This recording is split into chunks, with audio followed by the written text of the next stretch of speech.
সবাইকে শুভেচ্ছা জানাচ্ছি আজকের রেসিপিতে। আজকের রেসিপি হচ্ছে ডিম দিয়ে বানানো অতি সহজ রেসিপি, ইজি রেসিপি। এটা নাস্তার রেসিপি। আশা করি রেসিপিটা আপনাদের ভালো লাগবে। তো দেখতেই পাচ্ছেন এখানে 3টি ডিম, সেদ্ধ ডিম নিয়ে নিচ্ছি।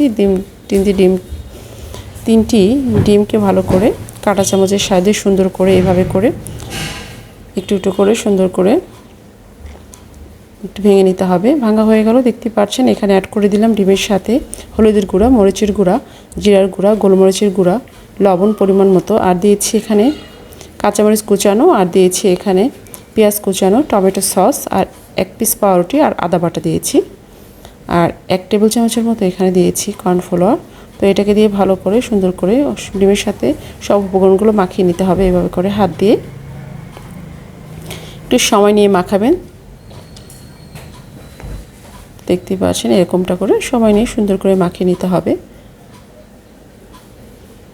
তো এই ভিডিওগুলো যারা ইউটিউব থেকে দেখছেন তারা অবশ্যই সাবস্ক্রাইব করে নেবেন, এবং যারা ফেসবুক থেকে দেখছেন তারা অবশ্যই ফলো এবং শেয়ার দিয়ে রাখবেন। তো দেখতেই পাচ্ছেন এখানে হাত দিয়ে আমার এগুলো মাখানো হয়ে গেল। হাত দিয়ে গোল গোল করে একটু চ্যাপটা করে এভাবে করে বানিয়ে নিয়েছি, আর দেখতে পাচ্ছেন কতটা সুন্দর হয়েছে। এবার চুলায় প্যান বসিয়ে দিয়ে পর্যাপ্ত পরিমাণ তেল দিয়ে একটু একটু করে সবগুলো দিয়ে দিচ্ছি নাস্তাগুলো, আর আস্তে আস্তে লো ফ্লেমে রেখে এগুলো কিন্তু ভেজে নিচ্ছি।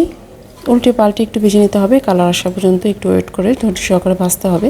তো এভাবে করে তো সুন্দর একটি কালার চলে আসছে, এখন উঠিয়ে নিব। খুবই মজাদার রেসিপি, অবশ্যই আপনারা ট্রাই করতে পারেন। বিশেষ করে বাচ্চারা কিন্তু খেতে অবশ্যই পছন্দ করবে, বড়রাও। তো অবশ্যই ভালো থাকবেন, সুস্থ থাকবেন। ভিতরটা কত সুন্দর এসে দেখতে পাচ্ছেন। খুব মজাদার রেসিপি। আল্লাহ হাফিজ।